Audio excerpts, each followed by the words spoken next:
Women reservation bill गिर गया। कांग्रेस ने, समाजवादी पार्टी ने साथ नहीं दिया। इन सब ने तय कर रखा था कि हम किसी भी हालत में महिलाओं को विधानसभा तक और लोकसभा तक पहुंचने नहीं देंगे।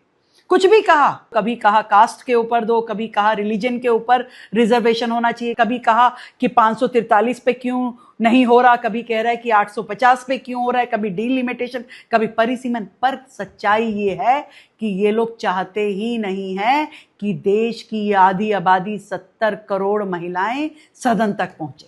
इनको केवल अपने घर की महिलाएं अच्छी लगती हैं। अखिलेश यादव को डिंपल यादव और राहुल गांधी को सोनिया गांधी और प्रियंका गांधी। इसके अलावा भी महिलाएं हैं देश में, 70 करोड़ महिलाएं हैं। वो अपने हक की आवाज लड़ाई, वो अपने हक की आवाज उठा रही थी, पर आपको उसमें पॉलिटिक्स करनी थी। आपको नरेंद्र मोदी जी ने ये कहा कि दे देना चाहिए। 1971 में 543 सीटें इस देश की तय हुई। जनसंख्या कितनी थी उस समय? 50 करोड़, 55 करोड़। और आज कितनी जनसंख्या है? 140 करोड़। तो क्या सीटें नहीं बढ़नी चाहिए? आपको तकलीफ है, सीटें क्यों बढ़ा रहे हो? क्योंकि एक एक मठाधीश 50-50 लाख की जनसंख्या वाली सीट का राजा बन के बैठा है। आप चाहते ही नहीं उस एक में से दो बन जाए, कोई महिला आगे आ जाए, कोई प्रतिनिधित्व कर दे। नहीं चाहते आप।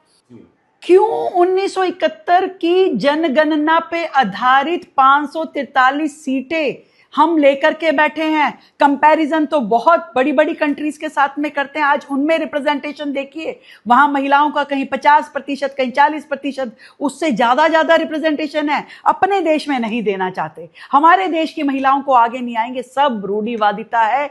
यह आपका महिला विरोधी चेहरा है जो आज देश की महिलाओं ने देख लिया। आप जाएंगे अपनी कॉन्स्टिट्यूएंसीज में, आप जाएंगे अपने क्षेत्र में, हर एक महिला आपसे पूछेगी कि आपने ऐसा क्यों किया, ये गलत किया है। और महिलाएं ये जवाब आपसे चाहेंगी। अपना हक तो लेके रहेंगे। जय हिंद।